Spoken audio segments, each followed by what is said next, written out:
ಮಂಗಳೂರು ಮಹಾನಗರ ಪಾಲಿಕೆ ರಾಜ್ಯದ ಪ್ರತಿಷ್ಠಿತ ಪಾಲಿಕೆಗಳಲ್ಲಿ ಒಂದು. ಮೈಸೂರು ನಗರ ಪಾಲಿಕೆಯಷ್ಟೇ ಪ್ರತಿಷ್ಠೆ ಹೊಂದಿರುವ ಪಾಲಿಕೆ. ಆದರೆ ಮಂಗಳೂರು ನಗರ ಪಾಲಿಕೆಯ ಮೇಯರ್ ವಾಸಕ್ಕಾಗಿ ನಿರ್ಮಿಸಲ್ಪಟ್ಟ ಮೇಯರ್ ಬಂಗ್ಲೆ ಇದೀಗ ಪಾಳು ಬಿದ್ದು ಅನಾಥವಾಗಿದೆ. ಪಕ್ಕದಲ್ಲಿ ಮಾತ್ರ ಉದ್ಯಾನವನವನ್ನು ನಿರ್ಮಿಸಲು ಇದೀಗ ಪಾಲಿಕೆ ಮುಂದಾಗುತ್ತಿದೆ. ಇದು ನಗರದ ಜನತೆಯ ತೆರಿಗೆ ಹಣ ಪೋಲು ಮಾಡುವ ಯೋಜನೆ ಎನ್ನುವ ಆರೋಪ ವ್ಯಕ್ತವಾಗುತ್ತಿದೆ.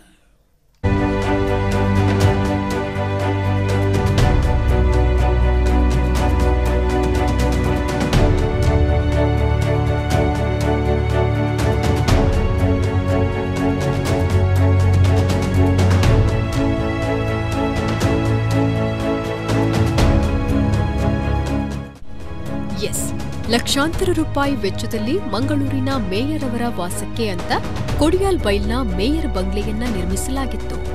ಪ್ರಸ್ತುತ ಇದು ಪಾಳು ಬಿದ್ದ ಭೂತ ಬಂಗಲೆಯಾಗಿದೆ. ಮೇಯರ್ ವಾಸ ಮಾಡೋದು ಬಿಡಿ, ಭಿಕ್ಷುಕರು ಕೂಡ ಇದರ ಒಳಗೆ ಹೋಗಲಾಗದ ಸ್ಥಿತಿ ನಿರ್ಮಾಣವಾಗಿದೆ. ಅಂದು ಕಾಂಗ್ರೆಸ್ ಆಡಳಿತ ಅವಧಿಯಲ್ಲಿ ನಿರ್ಮಾಣವಾಗಿದ್ದ ಮೇಯರ್ ಬಂಗ್ಲೆಯಲ್ಲಿ ಅಂದಿನ ಮೇಯರ್ ಮಹಾಬಲ ಮಾರ್ಲಾ ಅವಧಿಯಲ್ಲಿ ಇದನ್ನ ಉಪಯೋಗಿಸಿರುವುದು ಬಿಟ್ರೆ ಮತ್ತೆ ಬಂದವರು ಯಾರೂ ಇದರ ಉಪಯೋಗವನ್ನ ಮಾಡಿಲ್ಲ. ಬಿಜೆಪಿ ಆಡಳಿತದಲ್ಲಂತೂ ಇದು ಸಂಪೂರ್ಣ ಅವನತಿಯತ್ತ ಸಾಗಿದೆ.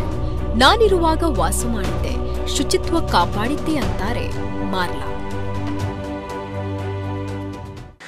ಮೇಯರ್ ಆದ್ದರಿಂದ ಮೇಯರ್ ಅವರನ್ನು ಒಂದು ಪೂಜ್ಯ ಸ್ಥಾನದಲ್ಲಿರುವುದರಿಂದ ಮತ್ತು ಮೇಯರ್ ಅಂತ ಹೇಳಿದರೆ ಅವರು ನ್ಯಾಯಯುತವಾದ ತೀರ್ಮಾನಕ್ಕೆ ಮಾತ್ರ ಬದ್ಧರಾಗಿರುವುದರಿಂದ ಅವರಿಗೆ ಮೇಯರ್ ಬಂಗ್ಲೆ ಬೇಕು ಅಂತ ಹೇಳುವಂಥದ್ದು.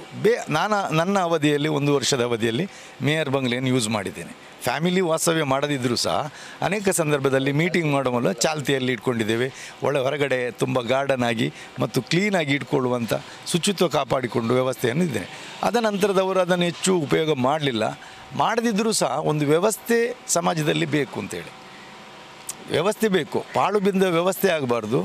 ಆ ಸಮಾಜದಲ್ಲಿ ಯಾವುದೇ ವ್ಯವಸ್ಥೆಗಳನ್ನು ಮಾಡುವಾಗ ಮುಂದಿನ ದಿನಗಳನ್ನು ಆಲೋಚನೆ ಮಾಡಿಕೊಂಡು ಮುಂದಿನ ಜನ್ರೇಷನ್, ಯಾಕೆಂದೇಳಿದರೆ ನಗರ ಬೆಳೀತಾ ಇರ್ತದೆ ಹೊರತು ನಗರ ಚಿಕ್ಕದಾಗುವುದಿಲ್ಲ, ನಗರ ದೊಡ್ಡದಾಗ್ತಾನೇ ಹೋಗ್ತದೆ. ಏನು ಮಂಗಳೂರು ಮಹಾನಗರ ಪಾಲಿಕೆ 20 ವರ್ಷದಿಂದ ಹಿಂದೆ ನೋಡಿದರೆ ಮಂಗಳೂರು ಮಹಾನಗರ ಪಾಲಿಕೆ ತುಂಬ ಬೆಳೆದಿದೆ, ತುಂಬ ಡೆವಲಪ್ಮೆಂಟ್ ಆಗಿದೆ. ಡೆವಲಪ್ಮೆಂಟ್ ಆಗುವಾಗ ಎಲ್ಲ ವ್ಯವಸ್ಥೆಗಳು ಬೇಕಾದದ್ದು ಸಹಜವಾಗಿ. ಆದ್ದರಿಂದ ಎಲ್ಲ ವ್ಯವಸ್ಥೆಗಳು ಯಾವುದಕ್ಕೆ ಮೀಸಲಿಟ್ಟಿದ್ದೇವೋ ಆ ಮೀಸಲಿಟ್ಟ ವ್ಯವಸ್ಥೆಯನ್ನು ಮೀಸಲಿಗೋಸ್ಕರನೇ ವಿನಿಯೋಗಿಸಿ ನಮ್ಮ ನಗರದ ಸೌಂದರ್ಯದ ಜೊತೆಯಲ್ಲಿ ನಗರದ ಪ್ರತಿಷ್ಠತೆಯನ್ನು ಸಹ ಕಾಪಾಡೋದು ನಗರ ಪಾಲಿಕೆಯ ಮೇಯರ್ ಮತ್ತು ಸದಸ್ಯರದೂ ಗೌರವ. ಇನ್ನು ಬಂಗ್ಲೆ ಕಥೆ ಹೀಗಾದ್ರೆ ಪಾಲಿಕೆ ಇದೀಗ ಇನ್ನೊಂದು ಯೋಜನೆಯನ್ನ ಕೈಗೆತ್ತಿಕೊಂಡಿದೆ. ಮೇಯರ್ ಬಂಗ್ಲೆ ಪಕ್ಕದ 49 ಸೆನ್ಸ್ ಜಾಗದ ಕೇಂದ್ರ ಸರ್ಕಾರ 15ರ ಫೈನಾನ್ಸ್ನಲ್ಲಿ ಉದ್ಯಾನವನ ಮಾಡಲು ನಾವು ಮುಂದಾಗಿ ಗುತ್ತಿಗೆ ನಿಗದಿಯಾಗಿ ಕೆಲಸ ಕಾರ್ಯ ಆರಂಭವಾಗಿದೆ. ಆದರೆ ಇದನ್ನ ಅತಿಥಿಗೃಹ ಮಾಡಲು ನಿರ್ಣಯ ಮಾಡಲಾಗಿತ್ತು. ಆದರೆ ಅಲ್ಲಿ ಶಾಶ್ವತ ಕಟ್ಟಡ ಮಾಡಲು ಬರೋದಿಲ್ಲ ಅಂತ ಹೇಳ್ತಾರೆ ಮೇಯರ್. ಮಂಗಳೂರು ಮಹಾನಗರ ಪಾಲಿಕೆ ವ್ಯಾಪ್ತಿಯ ಕೊಡಿಯಾಲ್ ಬೈಲ್ ಗ್ರಾಮದಲ್ಲಿರುವಂತಹ ಏನು ನಗರ ಪಾಲಿಕೆಯ ಕ್ವಾರ್ಟರ್ಸ್ಗಳಿರ್ಬೋದು ಅಥವಾ ಮೇಯರ್ ಬಂಗ್ಲೆ ಇರುವಂತಹ ಪಕ್ಕದ ಸರಿಸುಮಾರು 49 ಸೆನ್ಸ್ ಜಾಗ, ಅದು ಈಗಾಗಲೇ ಕಳೆದ ಅವಧಿಯಲ್ಲಿ ನಮ್ಮ ಏನು ಕೇಂದ್ರ ಸರ್ಕಾರದ ಅನುದಾನ 15 ಫೈನಾನ್ಸಲ್ಲಿ ಅಲ್ಲಿ ಒಂದು ಉದ್ಯಾನವನ ಮಾಡಬೇಕು ಎನ್ನುವಂತಹ ಒಂದು ಪ್ರಸ್ತಾವನೆ ಬಂದಿತ್ತು. ಆ ನಿಟ್ಟಿನಲ್ಲಿ ಟೆಂಡರ್ ಪ್ರಕ್ರಿಯೆಯನ್ನು ಕೂಡ ನಡೆದು ಈಗಾಗಲೇ ಅದು ಗುತ್ತಿಗೆ ಕೂಡ ನಿಗದಿಯಾಗಿ ಕೆಲಸ ಕಾರ್ಯಗಳು ನಡೀತಾ ಇದೆ.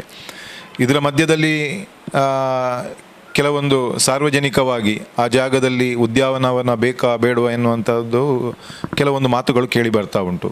ಆದರೆ ನನಗೆ ತಿಳಿದ ಹಾಗೆ ಆ ಜಾಗವನ್ನು ಒಂದು ಕಡೆಯಿಂದ ನನಗೆ ನಗರ ಪಾಲಿಕೆಯಲ್ಲಿ ಅದು ಕೂಡ ನನಗೆ ಸ್ಪಷ್ಟವಾಗಿ ನೆನಪಿಲ್ಲ, ಆ ಜಾಗವನ್ನು ಅತಿಥಿಗೃಹ ಮಾಡಬೇಕೆನ್ನುವಂಥ ಒಂದು ನಗರ ಪಾಲಿಕೆಯಲ್ಲಿ ನಿರ್ಣಯ ಕೂಡ ಆದದ್ದು ಇದೆ ಅಂತ ಕೇಳಿಕೊಂಡಿದ್ದೇನೆ. ಮೂಲತಃವಾಗಿ ಇನ್ನೇನು ಹೇಳಿದರೆ ಆ ಜಾಗವು ನಮ್ಮ ಮಹಾಯೋಜನೆಯಲ್ಲಿ ಅದು ಪಾರ್ಕ್ ಆ್ಯಂಡ್ ಓಪನ್ ಸ್ಪೇಸ್, ಸರಿಸುಮಾರು 49 ಸೆನ್ಸ್ ಕೂಡ ಪಾರ್ಕ್ ಆ್ಯಂಡ್ ಓಪನ್ ಸ್ಪೇಸ್ ಆಗಿರುವುದರಿಂದ ಅಲ್ಲಿ ಸದ್ಯದ ಮಟ್ಟಿಗೆ ಉದ್ಯಾನವನ ಮತ್ತು ಇನ್ನಿತರ ಕ್ರೀಡಾ ಚಟುವಟಿಕೆಗಳ ಕೆಲವೊಂದು ವ್ಯವಸ್ಥೆಗಳನ್ನು ಮಾಡಬಹುದೇ ವಿನಃ ಯಾವುದೇ ರೀತಿಯಾದಂತಹ ಶಾಶ್ವತ ಕಟ್ಟಡ ಕಟ್ಟಲಿಕ್ಕೆ ಅಲ್ಲಿ ಬರುವುದಿಲ್ಲ. ಇದು ನಮ್ಮ ದುರ್ದೈವ. ಅಲ್ಲಿ ಪಾರ್ಕ್ ನಿರ್ಮಾಣ ಮಾಡುವ ಅಗತ್ಯವೇ ಇಲ್ಲ. ನಗರ ಬೆಳೆದಂತೆ ಅಭಿವೃದ್ಧಿ ಆಗುವಾಗ ಅತಿಥಿ ಗೃಹ ಮಾಡಬೇಕಾಗಿರೋದು ಸತ್ಯ ಆಗಬೇಕಾಗಿರೋ ಕೆಲಸ. 7 ವರ್ಷಗಳ ಹಿಂದೆ ಪಾಲಿಕೆ ಸರ್ವಾನುಮತದಿಂದ ಇಲ್ಲಿ ಮೇಯರ್ ಬಂಗ್ಲೆ, ಅತಿಥಿ ಗೃಹ ಹಾಗೂ ಪಾಲಿಕೆಯ ಸದಸ್ಯರ ಕ್ಲಬ್ ಹೌಸ್ ಮಾಡಲು ಮೀಸಲಿಟ್ಟ ಜಾಗವಿದು. ಆದರೆ ಅದನ್ನ ಬದಲಾವಣೆ ಮಾಡಲು ಅಷ್ಟು ಸುಲಭ ಇಲ್ಲ. ಪರಿಷತ್ತಿನಲ್ಲಿ ಅನುಮೋದನೆ ಆದ ಜಾಗವನ್ನ ಏಕಾಏಕಿ ಬೇರೆ ಉದ್ದೇಶಕ್ಕೆ ನೀಡಲು ಆಗೋದಿಲ್ಲ ಅಂತಾರೆ ಮಾರ್ಲಾ. 2014-15ರ ಅವಧಿಯಲ್ಲಿ ಮಂಗಳೂರು ಮಹಾನಗರ ಪಾಲಿಕೆ 3 ವ್ಯವಸ್ಥೆಯನ್ನು ಹೊಸ ರೂಪುರೇಷೆಯೊಂದಿಗೆ ಮಹಾನಗರ ಪಾಲಿಕೆಯ ಸರ್ವಾನುಮತದ ಅಭಿಪ್ರಾಯದೊಂದಿಗೆ ಮಾಡಿದ್ದೇವೆ. ಒಂದು ಮೇಯರ್ ಬಂಗ್ಲೆಯ ಪಕ್ಕದಲ್ಲಿರುವಂಥ ಆ ಖಾಲಿ ಜಾಗ ಏನಿದೆ, ಆ ಜಾಗದಲ್ಲಿ ಅತಿಥಿ ಗೃಹ, ಅದೇ ರೀತಿ ಮೇಯರ್ ಬಂಗ್ಲೆಯ ಹಿಂದು ಕಡೆ ಇರುವಂಥ ಒಂದು ಸಣ್ಣ ಜಾಗದಲ್ಲಿ ಮಂಗಳೂರು ಮಹಾನಗರ ಪಾಲಿಕೆಯ ಸದಸ್ಯರುಗಳ ಏನು ಕ್ಲಬ್ ಹೌಸ್ ಅಂತ, ಈ 3ಗಳಿಗೆ ನಾವು ಆ ಸಂದರ್ಭದಲ್ಲಿ ಸುಮಾರು 7 ವರ್ಷದ ಹಿಂದೆ ಮೀಸಲಿಟ್ಟಂಥ ಜಾಗ ಇದೆ. ಇವತ್ತು ತಾವುಗಳು ಕೇಳುವ ಮೂಲಕ ಅದನ್ನು ಏನು ಬದಲಾವಣೆ ಮಾಡಲಿಕ್ಕೆ ಅಷ್ಟು ಸುಲಭದಲ್ಲಿ ಆಗುವುದಿಲ್ಲ. ಯಾಕೆಂತ ಹೇಳಿದರೆ ಪರಿಷತ್ನಲ್ಲಿ ಅನುಮೋದನೆ ಆದಂಥ ಒಂದು ಜಾಗವನ್ನು ಏಕಾಏಕಿಯಾಗಿ ಬೇರೆ ಉದ್ದೇಶಕ್ಕೆ ನೀಡಲಿಕ್ಕೆ ಆಗೋದಿಲ್ಲ. ನನಗೆ ಈಗಾಗಲೇ ಬಂದ ಮಾಹಿತಿ ಪ್ರಕಾರ ಏನು ಅತಿಥಿ ಗೃಹಕ್ಕಂತ ಮೀಸಲಿಟ್ಟ ಜಾಗದಲ್ಲಿ ಪಾರ್ಕ್ ಮಾಡೋ ಉದ್ದೇಶವನ್ನು ಹೊಂದಿದ್ದಾರೆ ಅಂತ ಹೇಳೋದು. ಕೇವಲ ಸುತ್ತಮುತ್ತಲಿನ 4 ಶ್ರೀಮಂತ ಮನೆಗಳಿಗಾಗಿ ಪಾರ್ಕ್ ಮಾಡ್ತಾರೆ ಅಂತ ಹೇಳಿದರೆ ನಗರ ಪಾಲಿಕೆಯ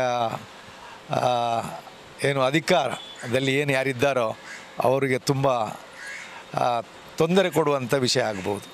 ಒಟ್ಟಿನಲ್ಲಿ ಪಾಲಿಕೆಯ ಜನತೆಯ ದುಡ್ಡು, ಯಾರದ್ದು ದುಡ್ಡು, ಎಲ್ಲಮ್ಮನ ಜಾತ್ರೆಯಂತಾಗಿದೆ.